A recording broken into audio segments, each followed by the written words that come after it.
outside the dining hall with Bridget. She didn't want to go in. It's gonna be okay, Vera. The women respect you. They're gonna welcome you with open arms. You have nothing to worry about. I'm not scared. I'm embarrassed. My entire career I've been telling the women to follow the rules and not to break the law. And look at me now. I'm a stone-cold killer. You're hardly a stone-cold killer, Vera. It's not just that. They know I got caught with Ferguson. They know I saved her life. The women hate her. They're gonna hate me too. Well, they can hate you if they want, but they're not gonna touch you, because I won't let them. I can't believe how much you've changed since you've been in here. Being in here, it forces your true self to come out. It's unavoidable. You either rise to the occasion or you get run over. Come on, let's go. Bridget and Vera walked into the dining hall together. Vera's heart was beating so loud, Bridget could hear it. One by one, the women looked over and saw Vera. They all stopped eating and talking. Silence overcame the dining hall. The women said nothing, but Vera could see the judgment in some of their eyes. They headed over to the trays and cutlery and grabbed some food. The dining hall was still. None of the women moved. They all just followed Vera with their eyes. Bridget and Vera sat down at their table with the rest of the H1 girls. The food's not too bad, Miss Bennett. Try it, you'll see. I'm not very hungry, Boomer. Here, you can have my sausages. Oh, thanks, Miss Bennett. It's okay, Boomer. You can call me Vera. Miss Westfall and Miss Bennett. It's just so weird looking at you sitting in here with the rest of us. Boomer. No, it's okay, Allie. It's gonna take some time getting used to, that's for sure. It's all right, you guys. Really. I did what I did and I can't take it back. I'm gonna be in here for a very long time. Well, why'd you save that freak's life anyway? Didn't everyone hate her? I mean, how could you just bash your child's father over the head like that? Oi! Eat your fucking food and shut your bloody mouth. You ask a lot of dumb questions, Nancy. I didn't think it was a dumb question. Bridget slammed down on her tray and stood up. Oi! All of you, listen up. As you can all see, Vera Bennett is now one of us. She's not one of us. She tried to run off with the freak. So what? You're perfect? You've never made a mistake? It's all right, Bridget. No, it's not all right. No one in here is in any position to judge. We are all guilty of something. Now, I know for a fact that Vera has gone out of her way to help all of you on more than one occasion. She has always cared about your well-being. So while you're sitting on your high horses, make sure not to forget who helped you when you needed it. Bridget sat back down as the women slowly began chatting and eating again. Vera looked over at Bridget and said, You didn't have to do that. Yes, I did. I've got your back, Vera. Yeah, Miss Benny, we all do. Vera looked on at the women lovingly and smiled as she held back tears. In that moment, Linda walked up to the H1 table. Bennett, Governor wants to see you. She's not done eating. Too bad. Get up, Bennett. You tell the governor if she wants to speak to Vera, she'll do so at a time when she's not eating her breakfast, which, as we all know, is her right. Don't go picking fights with the governor. Fuck the governor. Bridget, please, don't. It's okay. Come on, Linda. It's Miss Miles. Vera glared at Linda. She always was a bitch.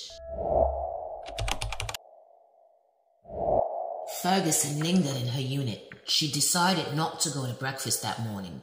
She wasn't ready to see the women just yet. She got up and made herself a cuppa and went into her cell.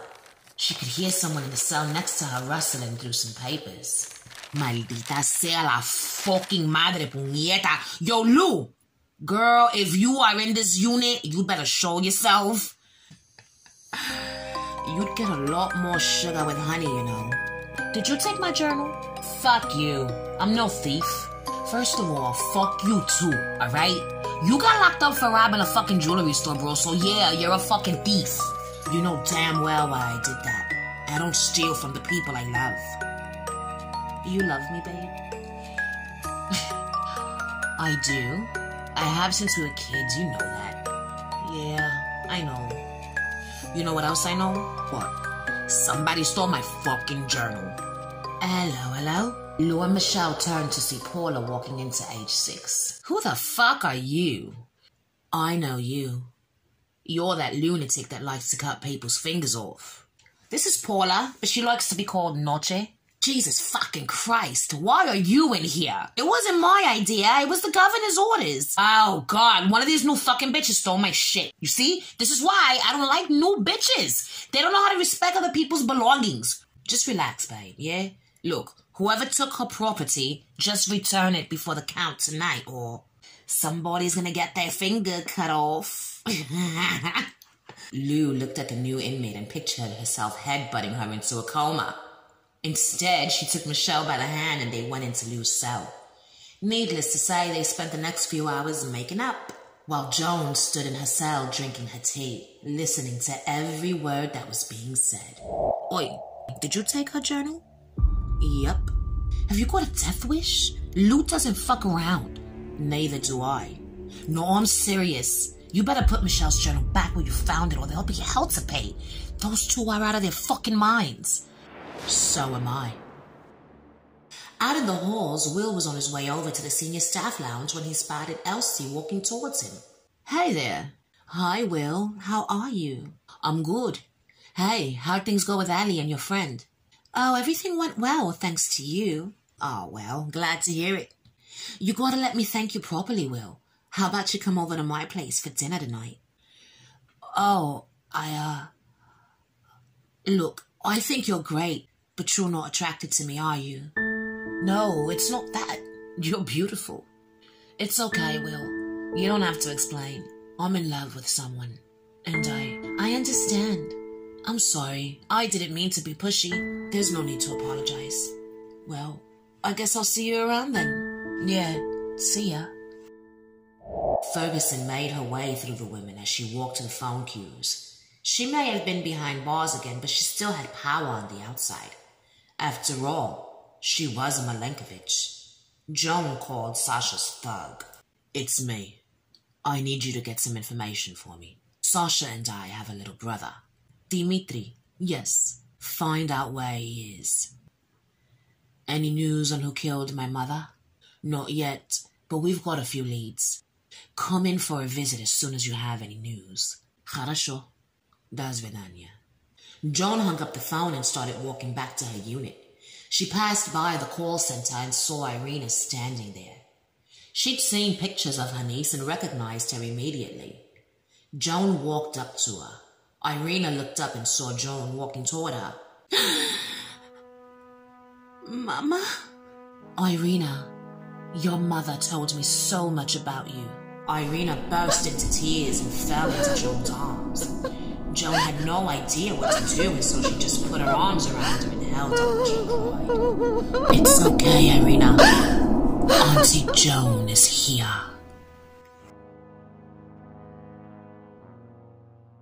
Hey, Allie? Hey, what brings you to this neck of the woods? I'm looking for Boomer. Is she here? No? Well, do you know where she is? What's up your ass?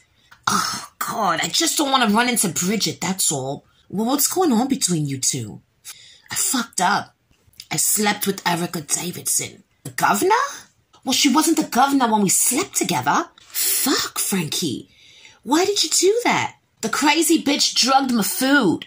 I was hallucinating. I'll spare you the details. Long story short, she told Bridget. No. Oh, shit. What did Bridget say? It ain't what she said, it's what she did, eh? She knocked Erica out fucking cold in front of education. She's one tough cookie, you know. You had to see her in the laundry the other day. She had Irina shitting herself. What? Yeah, her crew shoved a dirty sock into Mila's mouth and everything. She made them promise to leave you alone too. She said she'd gouge their eyes out if they even looked at you. Irina was scared to death. Really? Yeah. She still loves you, Frankie. Don't give up on her. Hey, can you keep an eye on her for me? Just give me a heads up if you see her getting in over her head. Yeah, sure thing. Hello. Hello, darling. I can't talk now. What's wrong? Nothing. I'm just very busy right now. Liar. What do you want from me? Who the hell do you think you're talking to? I'm sorry. I'm just really tired and I need a break. There are no time for breaks. Whatever's going on with you, figure it out and put your big girl pants on. We've got work to do. Did everything go as planned? Yes, I have the guns and the swipe cards. And Paula, has she arrived? Yeah, she's here. I scheduled an appointment with her for this afternoon. Good, good. Keep me posted. I'll talk to you soon.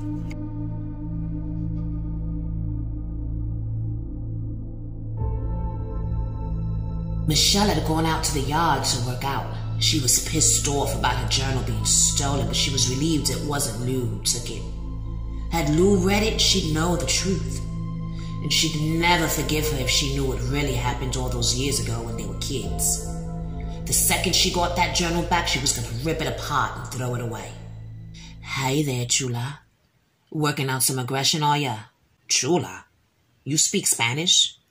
Yep, that's what's up. What do you want? Oh, nothing. I just saw you over here working it out and thought I'd come and say hi. Hi. Okay? Now bye. You're not very friendly, are ya? No, bitch. Bye. Hey, Michelle. Oh, Maria Purísima. Yo, what the fuck do you want? Can you keep a secret? Michelle stopped working out and looked at Paula. She put the weights down and pushed Paula up against the fence. You took my shit, bitch? Where the fuck is it? Get the fuck off of me, bitch. Michelle got back in Paula's face and grabbed her by the neck and threw her back up against the fence. Te lo juro por Dios que aquí mismo te mato si no me da lo mío. Oi, Ramirez, let her go. Linda pulled out her baton and swung it at Michelle, but Michelle moved out of the way before the baton hit her. Instead, it hit Paula right on the shoulder. She screamed in pain and fell down to the ground. Linda grabbed Paula and picked her up. Go your separate ways, ladies. Off you go. Thanks for agreeing to continue these sessions, Mila. No problem. I heard about your grandmother. My condolences. It is fine. Is there anything you'd like to talk about? No. All right. How are you getting on with the women? Have you made any new friends in here? I have no desire to befriend any of these people. Well, what do you have a desire to do? Mila closed her eyes and saw it all play out.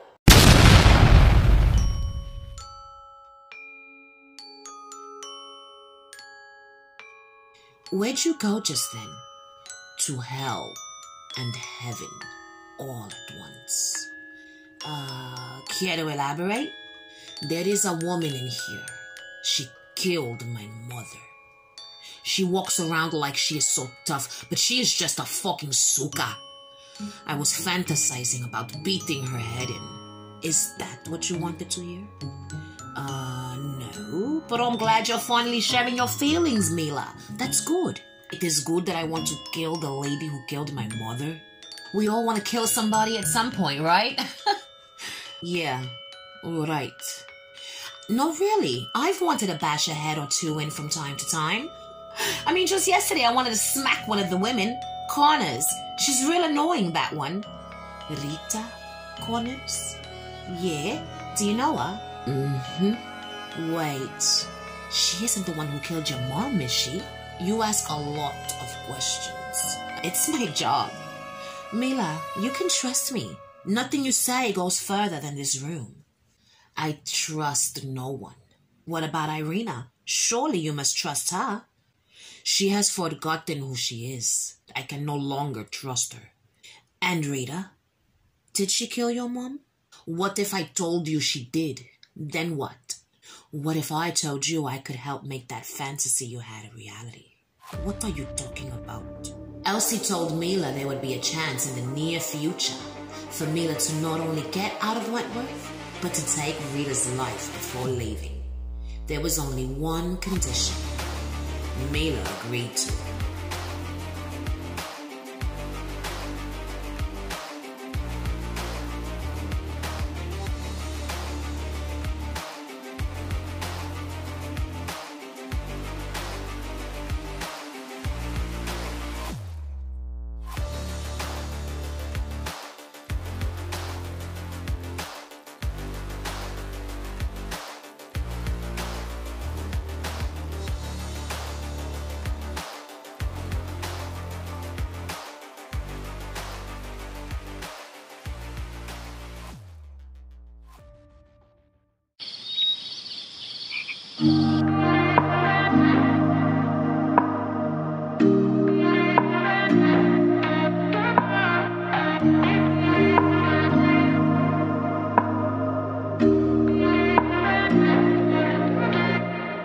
no place I'd rather be than here with you. That's all I need. There's no one I'd rather see close to me. That's all I need.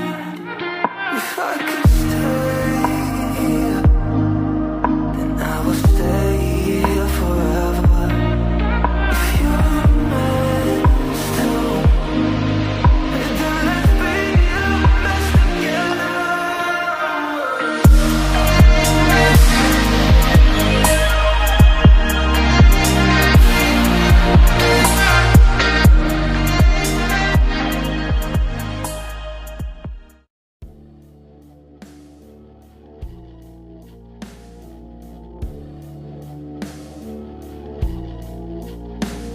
Paula walked out into the middle of the yard and pulled out Michelle's journal. She opened it to a page she had marked.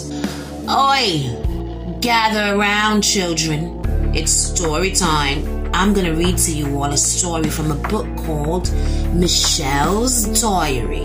Paula began to theatrically read from the pages of Michelle's diary. Michelle and Lou looked over and saw the same thing. It took Michelle a minute before she realized what was happening. Dear Diary, oh, I want to marry Lou so bad. I don't give a shit if she's gonna be in Wentworth forever. I can just kill a couple of screws and they'll give me life too. Can you imagine? Lou and I married.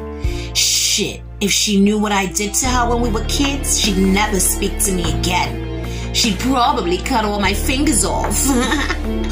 I'ma fucking kill you, bitch! Michelle ran towards Paula. Paula saw her coming and threw the journal at her as if she were throwing a football. Michelle watched as it flew across the yard and fell to the ground. She picked up the book and then continued racing over to kick Paula's ass. Michelle was just a few feet away from Paula when suddenly she felt someone grab her hair from behind.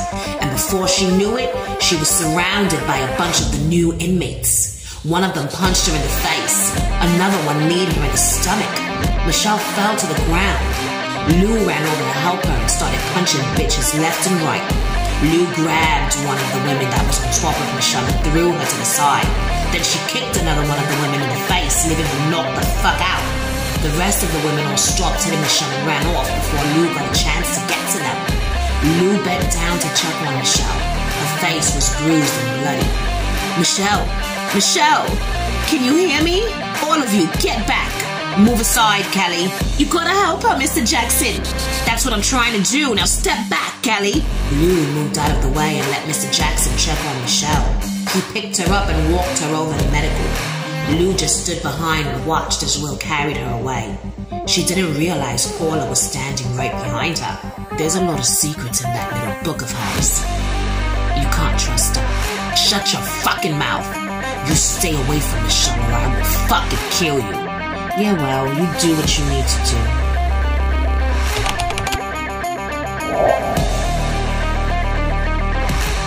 Over in H6, Joan sat reading. She knew Mila had been standing outside the unit watching her for the last few minutes, but she pretended not to notice. Mila hid behind the wall looking at Joan. She couldn't get over how much she looked like Sasha. Little by little, Mila inched her way closer to H6 until finally Joan spoke. Without looking up from her book, she said, "Didn't your parents ever teach you not to lurk in people's doorways? My parents never taught me anything. I never knew them. Do you know who I am? You are Mila Milenkovic, daughter of Zara Dragovic, and my little brother, Dimitri. Did you know my mother? No. You know Aunt Sasha was killed because of you? Was she? Yes. Because as I understood it, Sasha's sole purpose for coming to Australia was to get you and Irina out of here. So the way that I see it is, had you and your cousin not fucked up, my sister would still be alive. I did not come here to play the blame game. Why did you come here? You are all I have left. And Irina, what is she? Chopped liver? I can no longer trust Irina. She let the top dog make a fool of her in the laundry. She is weak, and you're not. No, I am not. Mila, your father, have you ever met him? No. Do you know where he is? No. Why are you lying to me, Mila? I am not lying. You know, Mila, everything that is done in the dark eventually comes into the light. If I knew where my father was, I would tell you. I would love to know where he is myself. It seems my sister was right about you. What did she say? Go back to your unit, little girl, and don't come back until you're ready to tell the truth. Mila walked out of H6 annoyed. The freak was coming for her father's rightful place in the family just as she suspected she would. That's why she was asking so many questions. Mila went over to the phone queues and called Dr. Miller and told him to come in for a visit as soon as he could. Oh, I hope Michelle's alright. Those new inmates are brutal. Yeah, and their ringleader's a fucking weirdo. Who? Paula. Noche. Whatever her name is. She's a troublemaker, that one. Hey, I wonder what Michelle meant in her diary. All that stuff about if Lou knew what she'd done when they were kids. I don't know.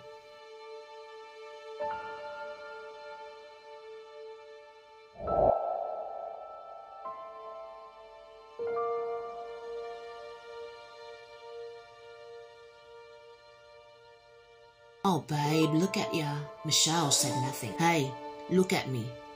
Are you alright? Mm-hmm. Yeah. Hey, what are you keeping from me? Lou. No. If Lou knew what I did to her when we were kids, she'd probably cut my fingers off. What did you mean by that, Michelle? I love you, Lou. Answer me. That night, back when we were 16.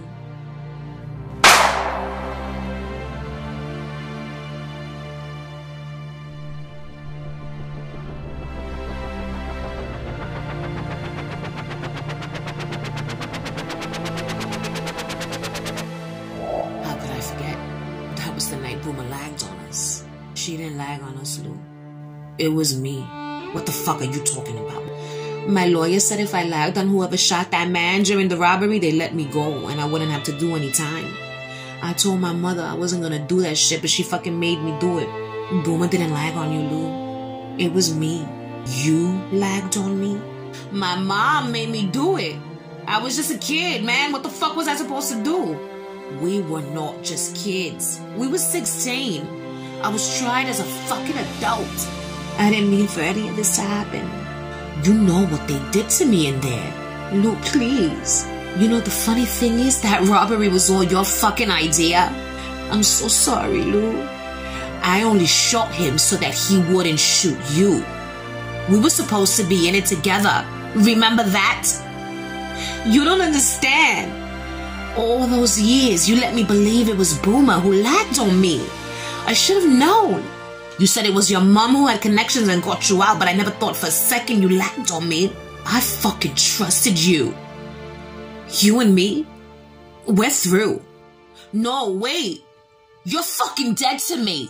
No, you can't do that in here. If you don't calm down, I'm gonna have to get one of the guards to take you back to your unit. Don't bother. I'm done here. Hello. What do you want? You ever carved a turkey, Zaina? What kind of question is that? What kind of person doesn't know how to carve a turkey? What the fuck are you talking about? Don't worry, love. It's real simple. I'll show ya. First things first. You're gonna need a sharp knife. Paula pulled out a shiv and held it up to her eyes. She turned the shiv in her hand and looked at it in wonder. She looked at Zaina and said, "This is some of my best work right here. You see, the key to making a proper shiv is it has to be sturdy. And it has to be sharp, like this." Paula put the shiv in her mouth and slid it down her tongue, hurting herself. Zaina watched in horror as the blood dripped from Paula's mouth. Oh, fuck! What the fuck is wrong with you? Before Zaina could say another word, Paula was on top of her, swinging her arm up and down and left and right. With each swing of her arm, she cut and sliced at Zaina's flesh. Blood splattered onto the cell walls as Zaina screamed out in pain, but Paula didn't stop. She swung the shiv into Zaina deeper and deeper each time until finally Zaina stopped fighting and fell to the floor. Paula pulled out the lighter she made and set Zaina's bed on fire. She grabbed Zaina by the face and flung her onto the burning bed and watched as her hair caught fire. She could smell the stench of burning hair as she walked out of Zaina's cell. She closed the door and watched as Zaina burned. Paula pulled out a joint and lit it and waited until one of the women pressed the panic button. Oh, for fuck's sake.